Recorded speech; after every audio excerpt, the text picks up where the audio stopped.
Airbnbs in Saskatchewan. Is it a huge opportunity or a huge waste of time? This week on the Saskatchewan Real Estate Podcast, Dustin Sickler joins us as we explore Airbnbs in Saskatchewan. Hope you enjoy. This is the Saskatchewan Real Estate Podcast, the show that highlights Saskatchewan real estate.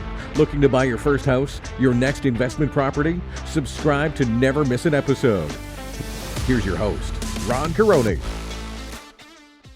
Hello and welcome back to the Saskatchewan Real Estate Podcast. I'm your host, Ron Caroni. Here on the channel, we love to touch on all things Saskatchewan, all things real estate. If this is the type of content that you're looking for, make sure to like and subscribe this video or audio podcast to never miss our weekly episodes that come out every single Monday.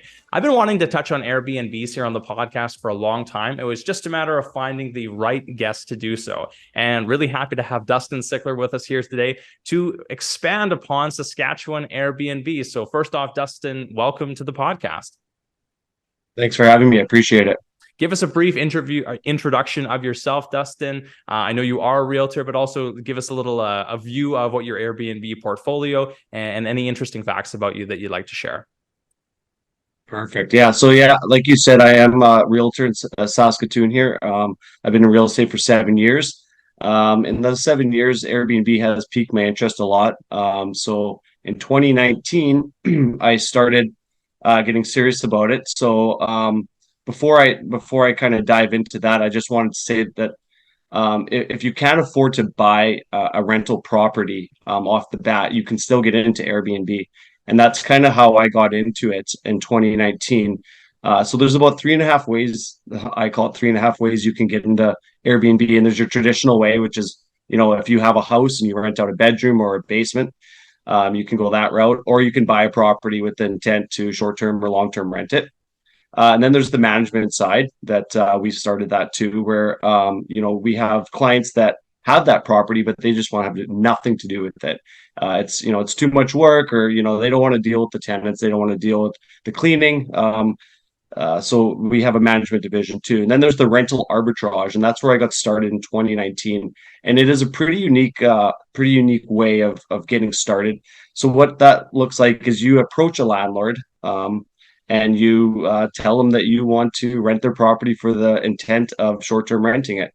There's a lot of benefits to it. You're going to get a lot of no's. I got a lot of no's off the bat, but once someone realizes, what you're doing and that you're running this as a business, and their property is always going to be in perfect condition, and you're taking care of everything. They're getting their rent on the first of every single month. We finally found someone that was, going to let us try this. So that's how we got started in 2019 with a rental arbitrage. We rented the property off the landlord and we short-term rented, and it went really, really good.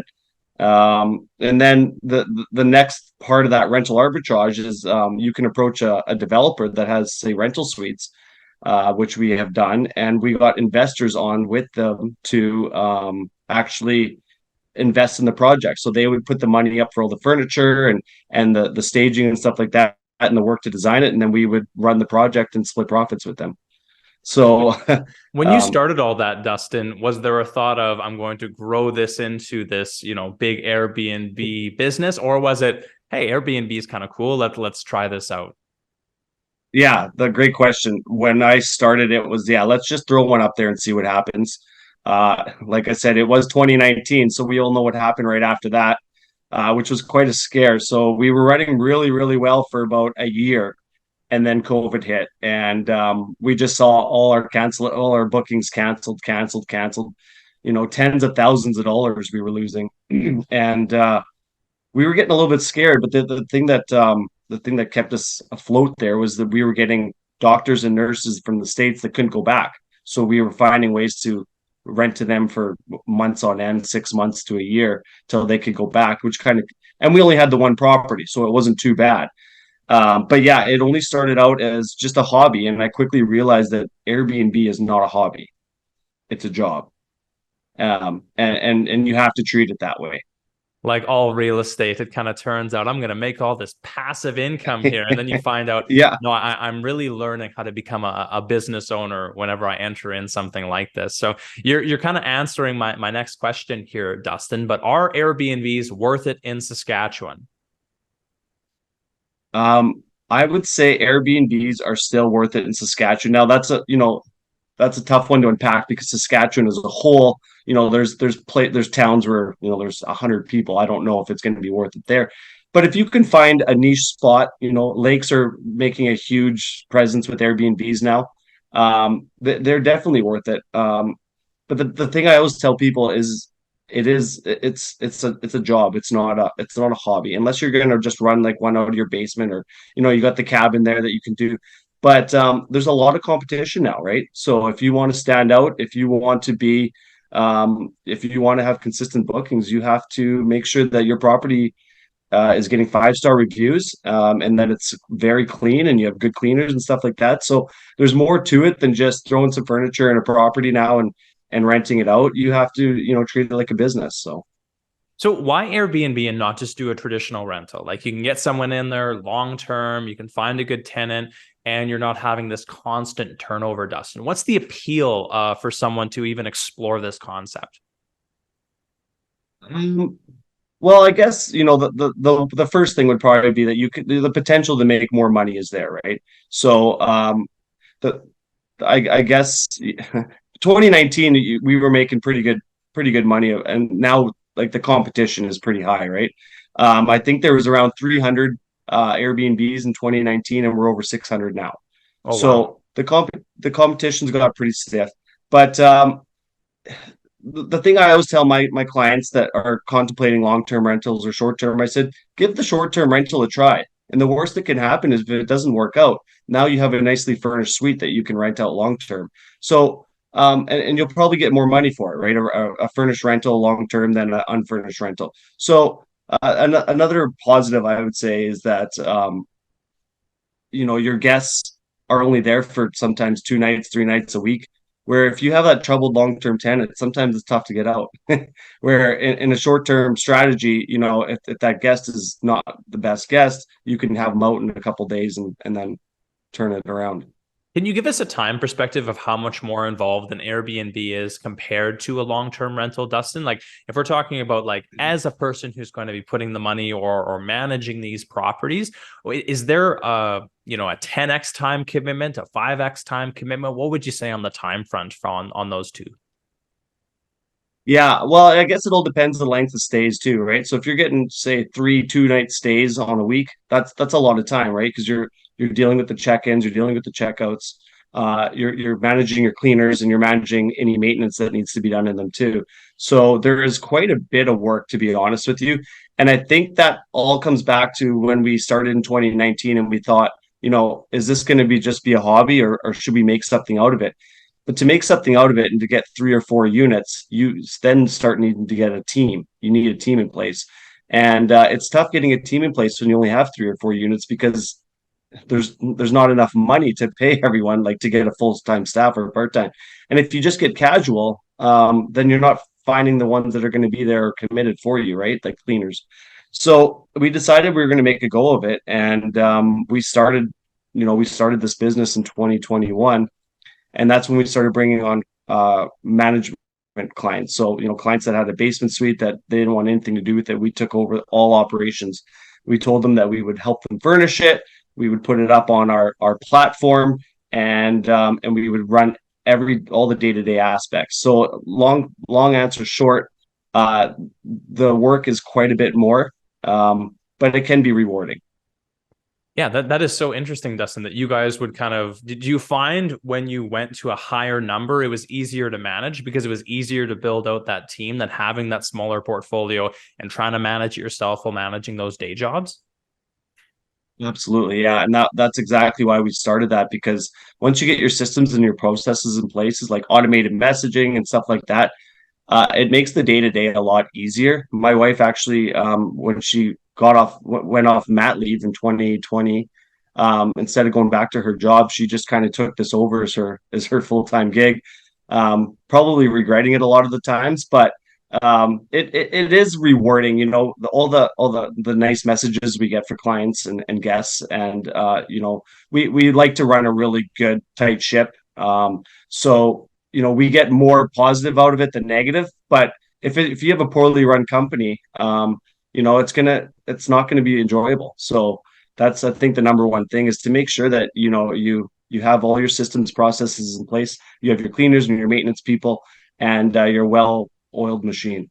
So this kind of leads me into my next question, and maybe it's the system, not as much the property, but I'm going to make this a little bit more property specific, Dustin. And I'd like you to be fairly broad, whether we're talking about out at Emma, Christopher, or Candle Lake, or whether we're dealing with smaller or bigger cities. What makes a good Airbnb? That's a good question. Before, I think, you could throw anything on Airbnb and it would rent, but now with the competition, you have to stand out. So what makes a good Airbnb is now we're seeing a lot of theme places, right? If it's, if you're appealing to kids with a Disney theme with Disney rooms and stuff like that, bold and bright and vibrant, you want stuff to pop. So people are booking your property off photos, right? That's pretty much photos and reviews are the only thing they don't tour it before. So you have to make, you need professional pictures. You have to make your place pop. You have to have, I like to see themes, especially in lakes, right? Cabin themes and stuff like that. So you have to make it stand out from everyone else because there is a lot of competition. And if you just, if you have boring pictures and a boring suite, it's just going to kind of fizzle out to the bottom of Airbnb's, pages, and probably won't get a lot of bookings. That probably helps with all the Instagram photos too. If people are taking photos inside your Airbnb, and it really just helps to market itself kind of moving forward if you have clients who are taking nice photos inside your well-designed Airbnb. Switching over to the financing side of getting these properties financed, Dustin, what do you have to say on how do you finance an Airbnb? Well, I always tell people, the numbers should make sense as a long-term rental, right? So when you're crunching an Airbnb, make sure that, if that doesn't work, that this will work as a long-term rental. So I always treat the financing like I'm just buying a rental property. And like I mentioned earlier, so that's going to probably be your traditional 20% down. Now I know, chatting with you earlier and some other mortgage brokers, that, if you're going in as an Airbnb only, it can be looked at as a commercial product, right? So that can get a little bit tricky, but treat it as a long-term investment and then see what happens after that. Tricky, but not impossible. And I'll even share what we were talking about earlier, that a lot of times credit unions will offer commercial mortgages when something starts to become a business. And I think lenders really view Airbnb properties as businesses, and then because of that, it's hard to get now a residential mortgage component to that. So if the plan is 100% to approach it as an Airbnb, you can go and get a commercial loan from a credit union, and they'll offer those products. And from what I understand, I've never done it myself, but it's fairly painless to go through that process as well. And so, if there is a thought that it could be a long-term rental and that is the plan, you can approach it just like you're saying, Dustin, with that 20% down payment. Otherwise, you have to approach it as a commercial loan, and just because of that business component. And so let's touch on the pros and cons of owning an Airbnb, Dustin. And I know you've kind of elaborated on a few, but let's expand upon that. Of maybe I'm young, I want to make a lot of money through real estate. I hear a lot of people talk about Airbnb, but what are you telling to that person of, hey, like here are the things to consider when you're getting into this? Yeah. I get a lot of calls now from investors that are asking that exact question, like, why should I get into it and why shouldn't I get into it? And through those, 4 years, I've learned a lot. We manage 12 properties right now, including some of our own. So we have lots of pros and cons. We'll start with some of the cons because you want to get the bad news over with first. There's no guaranteed income is your first one, right? So when we have landlords that own properties and we manage it for them, we tell them, like, listen, if you're getting $1,000 a month on this property, we're hoping to get you $1,500 a month, maybe 2,000 on some good months, but there's no guarantee. You might get $300 in 1 month, right? So that rental thing, as long as you're flexible with that and you can, you're a little bit risk adverse, then it's not bad. But if you're relying on that $1,000 every single month and you can't take a penny lower, then maybe it's not for you. Obviously, the next one would be bad guests. It doesn't matter how hard you screen your clients or your guests, you're always going to get a couple that slip through the radar there. So luckily, we haven't had really that many bad instances, but it does happen where you can have a guest that throws a party, right? Or we've been hearing some lately that have been stealing from the property, TVs and everything. So I mean, there is some, like, your place can get destroyed 100%. Luckily, Airbnb does cover $1 million liability on every single guest. So in a perfect world, you should have that all fixed and covered. But that is a big one. Is you have to make sure that they have good reviews and stuff if you're going to allow them in your property. Insurance can be another tricky one too. I finally found a decent insurance provider that will look at short-term rentals, but for the longest time, no one wanted to touch them. They just said they're too risky. Where I think the opposite. I think they're actually way less risky than your traditional long-term renter.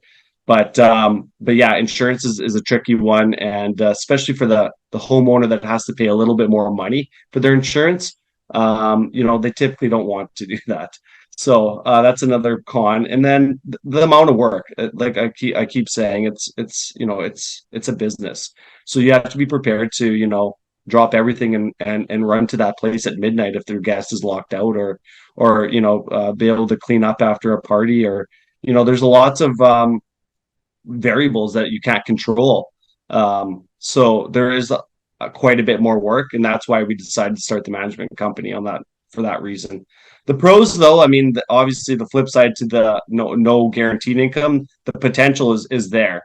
On some of our suites, we can bring in $4,000 or $5,000 a month, where in a long-term rent they might get 1,500, right? So the potential is there to make good money on it. It's just we're in Saskatoon. People don't come here usually for tourism.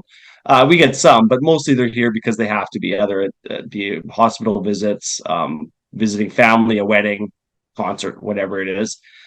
So we don't get those big bookings typically in March and February when it's -40 here.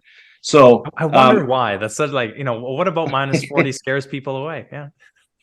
Yeah, the VRBO is still nice. You can look at it. But so that's one.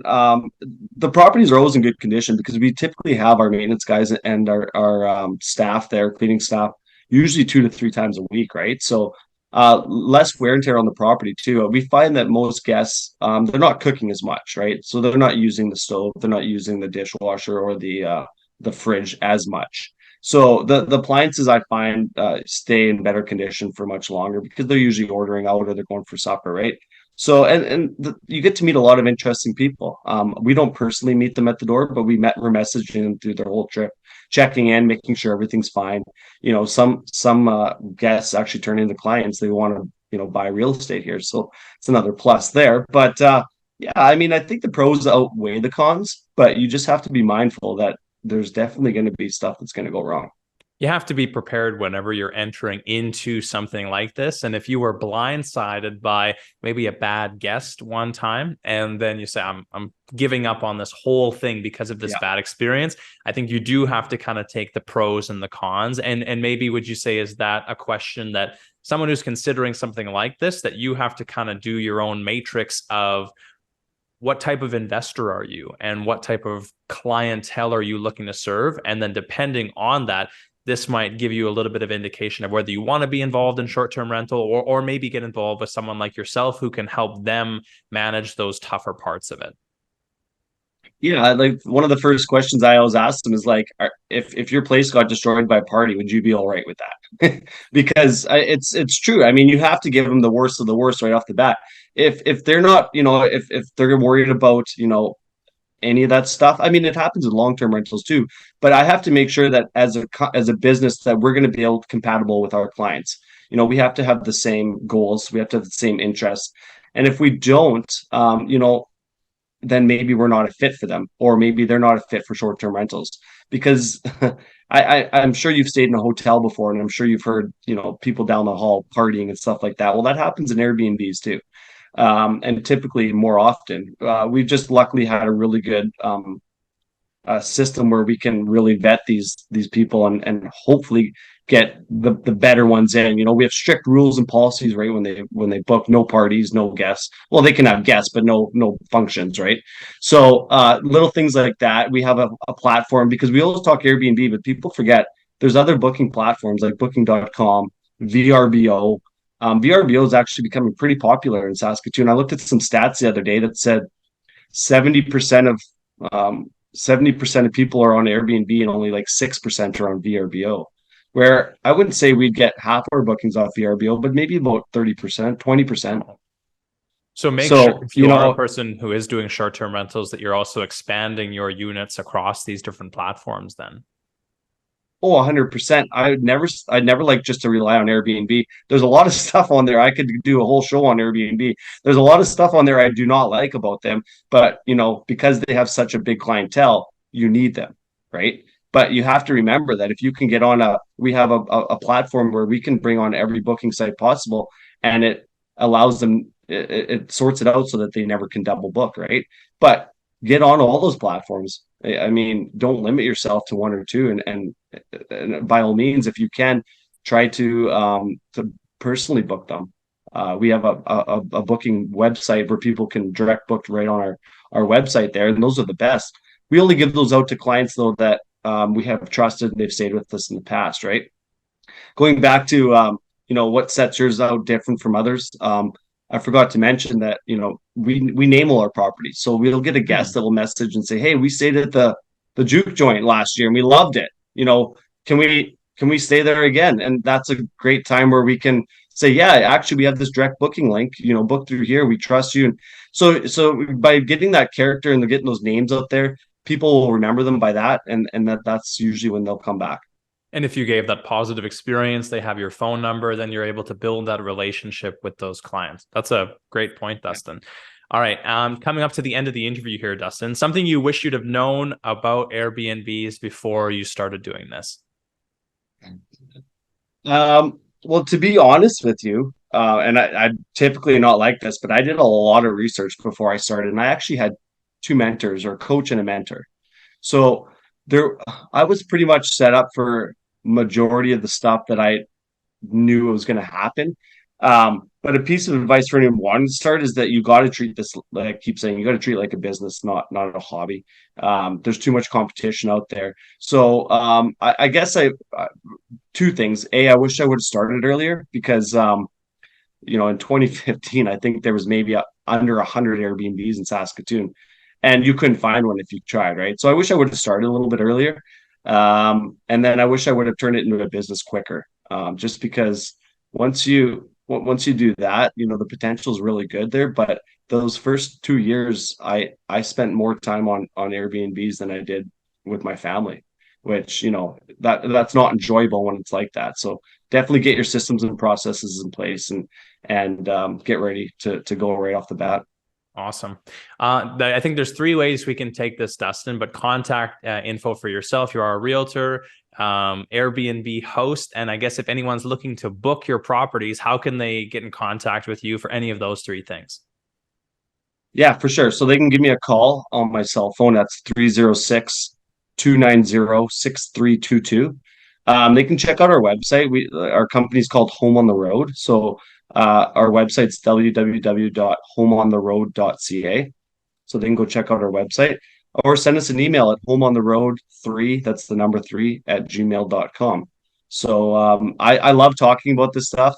I have a lot of knowledge and experience in it. So if anyone wants to chat about it, or if anyone's even interested in picking up a property for that purpose, reach out, and there's a lot of buildings in Saskatoon that do not allow short-term rentals. And, I've done a lot of research on that, so I can provide a little bit of insight on which buildings, because everyone wants the downtown high rise, right? So I can provide a little bit of knowledge on which ones do and don't accept short-term rentals as well.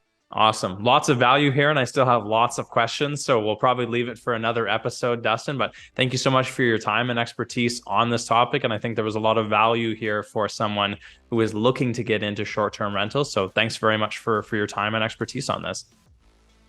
Thank you for having me. I really appreciate it. Hey, thanks for checking out this episode of the Saskatchewan Real Estate Podcast. I hope you liked it and found some value here. If you did, make sure to like and subscribe to this video to never miss a future episode. If you're looking for mortgage advice, I'm a licensed mortgage broker in Saskatchewan. If you're looking for your next purchase, renewal, or refinance, I'd be happy to point you in the right direction. Until next week, I'm Ron Caroni, your Saskatchewan mortgage professional. Bye for now.